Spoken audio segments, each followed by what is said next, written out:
Sa nakaraang video ay natutunan na ng ating bida kung paano makapag-produce ng apoy sa loob ng farm at ang pangingisda sa pond. Lumaki na din lalo ang pamilya nila sa kuweba, dahil sa mga baby rabbits nina Roger at Gloria. Muntikan na makain si Tommy ni Winnie the Pooh nung nagka-blue moon, ngunit siya ay nakaligtas. Ginawa na din siyang awakened na tao, ng tower manager nung na-discover niya ang special blue moon tomato item, na nagbibigay ng karagdagang stats. Ngunit hiningi ito ng tower manager at kung hindi niya ito ibibigay ay ang kapalit nito ay kamatayan. At dyan natin itutuloy ang storya. Sinabi ni Tommy pinagmumukha lang daw ng tower manager na ito ay quest, pero ang totoo ay blackmail yun. Mas mabuti pa na manghingi na lang siya kisa magpanggap pa. Nairita ulit siya sa sinabi ng manager na death ang kapalit pag hindi siya susunod. Ngunit matapos makapag-isip ay binigay niya na din ito dahil sa takot niya na mamatay. Nung binigay niya na ang item, nagkaroon na din siya ng quest reward. Natuwa at na-excite si Tommy dito, ngunit nung nakita niya na ang job-related skill na nakuha niya ay sewing. Nadismaya naman doon si Tommy dahil nakalimutan niya na tower farmer nga pala ang job class niya. Makalipas ang ilang araw ay pinapakita si Tommy na nanghuhuli ng mga piranha. Nakapatay na daw siya ng 5 nito at nakaipon ng 10 experience points. Ayon sa kanya ay noong na-awaken siya ay nagsimula na siyang makakuha ng experience points, at matapos ang ilang araw ng paghuli ng isda ay ang level up na siya to level 2. Gusto niya pa daw magpa-level kaso ayaw niya ubusin ang lahi ng mga piranha doon dahil pagkain nila yun. Nilutuan ni Tommy ang mga rabbits at sama-sama silang kumain. Nalaman niya na din daw na ang type ng species nila Roger at Gloria ay farmer white rabbit, kaya naman specialty talaga nila ang farming at hindi fighting. Inisip niya din ang backstory nila, sana daw ay kaya nilang mag-usap. Matapos kumain ay naghanda na sila ulit para magtrabaho. Hinog na ang mga kamatis at ready na daw ito para ma-harvest, tuwang-tuwa naman ang mga tropa natin doon. Pagpitas niya ng cherry tomato ay nakakuha siya ng mga job experience points at 10 experience points. Meron din itong maliit na effect gaya nung blue moon cherry tomato, ngunit wala itong permanent stat boost. Nagpatuloy siya ng pag-harvest pero nagkamali siya nung nakapitas siya ng unripe tomato, dahil doon ay wala siyang nakuha na job experience, at 7 experience points lamang. Sabi niya na kailangan niya pala piliin ng mabuti ang pag-harvest niya, at hindi ito ganun kadali. Tapos niya mag-harvest ay naging level 4 na siya. Titikim dapat siya ng cherry tomato ngunit nagtampo ang mga rabbits. Nag-sorry si Tommy dahil sama-sama daw nilang na-achieve yun kaya dapat sabay-sabay silang kakain.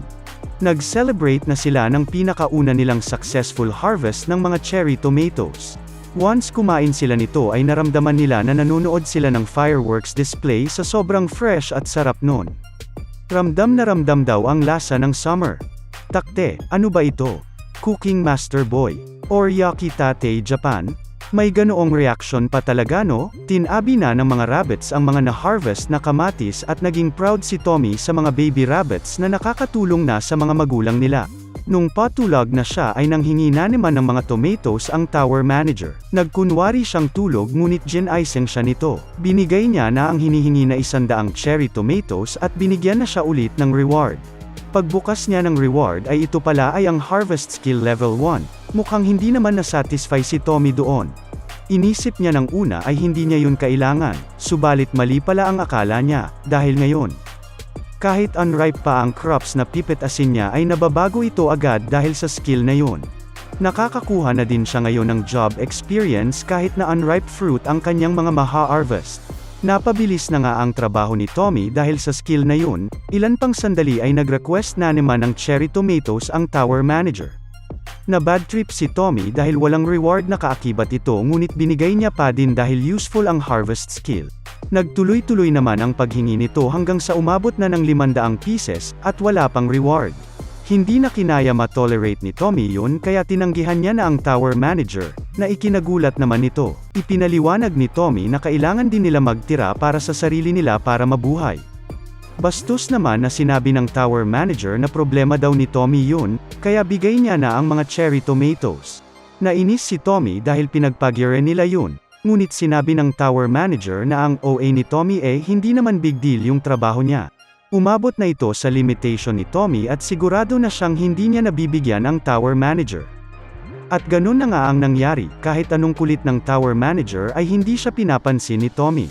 Sinabi din ng tower manager na hindi ba trabaho naman talaga ng farmer ang mag-farm, at siya naman daw ang tower manager kaya dapat makinig siya sa kanya.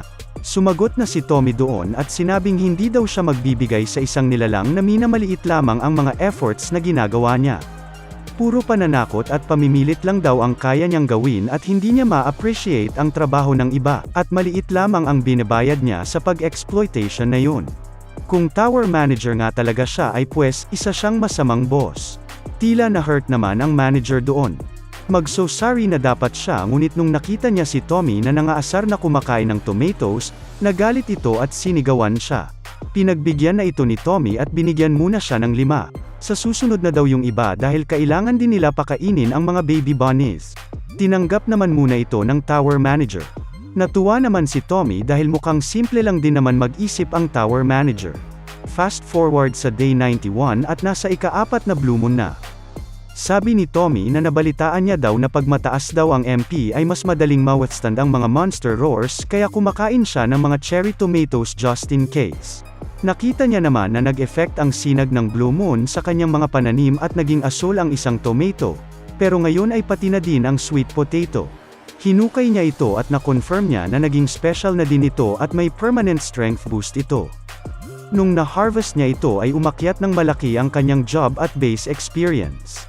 Hinarvest niya din ang blue moon tomato at siya ay nasiyahan. Siyempre, hiningi na naman ng tower manager ang 2 crops na ito. At napakagarapal talaga, walang rewards. Para maibsan naman ang galit ng tower manager ay binigyan niya na lang ito ng isang basket ng cherry tomatoes. Nung nakulit-ulit ito na bigay ang mga blue moon crops ay sinabi niya na sa susunod niya na lang daw ibibigay, pinagbigyan naman siya ng manager. Pagkaalis niya ay kinain na ni Tommy ang blue moon tomato. Sarap naman siya dito at tumaas permanently ang MP niya ng 0.5. At niluto niya naman ang blue sweet potato. Ilan pang sandali ay nagising na ang mga rabbits kaya naman inoffer ni Tommy sa kanila na sabay-sabay nilang kainin ang blue sweet potato. Hinaranggan naman ito ni Roger at sinabi niya sa kanyang pamilya na dahil isa lang iyon, ay dapat mapunta yun kay Tommy. Na-touch naman si Tommy sa pag-appreciate sa kanya ni Roger, hindi na daw balak ay reveal ni Tommy na kinain niya na din ang blue tomato mag-isa kanina. Pagkagat ni Tommy sa sweet potato ay sobrang init pala nito at napaso ang kanyang dila. Mabilis naman itong dinampot ng mga bunnies.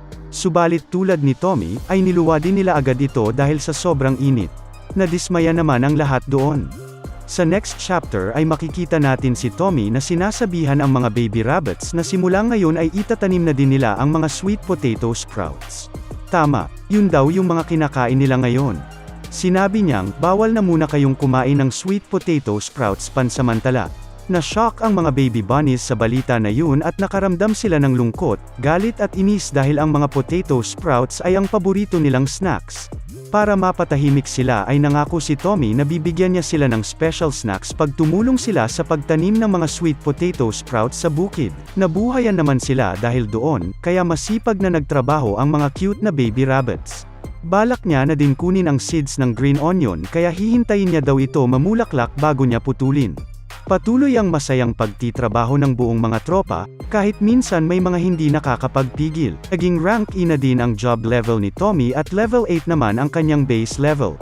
Sinimulan na ni Tommy ang paggawa ng special snack at nakatingin na naman sa kanya ang tower manager, na ikinairita niya. Tinawag niya na ang mga rabbits at binigyan sila ng special roasted cherry tomatoes bone skewers. Mangiyak-ngiyak ang mga rabbits sa snack na yun. Habang nagkakainan ay nag-harvest na din ng sweet potatoes si Tommy. Nakakita siya ng sprouts at nung tinanim niya ito ng sarili ay nakita niya na tumaas ang level ng sowang skill niya, na kanyang ikinagulat. Na-realize niya naman, na siya na dapat ang magtanim para mapataas niya yun. Makikita naman natin ang tower manager na nakikigaya sa ginawa ni Tommy at nag-barbecue din siya ng tomatoes. Noong tinignan niya ulit sila Tommy ay na-frustrate siya. Bakit daw sila nag-roast ng potatoes na hindi siya kasama? Siya daw ang Great Black Dragon na si Abugbog Berna. Kaya naman nagpadala ulit si Berna ng quest kay Tommy. Ayaw pa muna pansinin ni Tommy ito noong una, dahil isa na lang daw ang natitira. Meron daw ba siyang mabibigay na reward? Kaya naman naglagay na ng rewards si Berna at nagkabigayan na sila. Lumalabas na ang binigay pala ay ang seed store na skill. Natuwa si Tommy doon dahil makakabili na siya ng something sa loob ng tower. Inactivate ni Tommy ang skill kahit nag-aalala siya kasi wala naman siyang pera. Pag-open nito ay nagkaroon ng welcome message, at dahil daw siya ang first rookie tier customer ng Seed Store ay binigyan siya ng isang tower coin for free. Nagpasalamat si Tommy at nalaman niya na yun ang currency sa loob ng tower at ang katumbas ng isa nun ay around 40,000 pieces. Nagsimula na mag-shopping si Tommy at dahil rookie tier lang siya, 3 random seeds lang daw ang pagpipilian niya at isang type ng seed lang ang pwede niyang mabili today. Nakita niya din na 0.1 tower coin ang presyo ng 1,000 seeds at around 4,000 pesos yun kaya namahalan siya. Noong nabanggit niya ang carrots ay nakuha nito ang reaksyon ng mga rabbits. Nagmakaawa ang mga ito na yun daw ang piliin niya. Natuwa naman siya dahil mukhang na-excite ang mga rabbits kaya inulit niyang banggitin ang carrot. Inulit niya pa ito ng inulit ng mga 69 times hanggang sa tinadyakan na siya sa mukha para tumigil. Binili na niya ang carrot seeds na ikinatuwa naman ng mga rabbits, at ni Dragon Berna.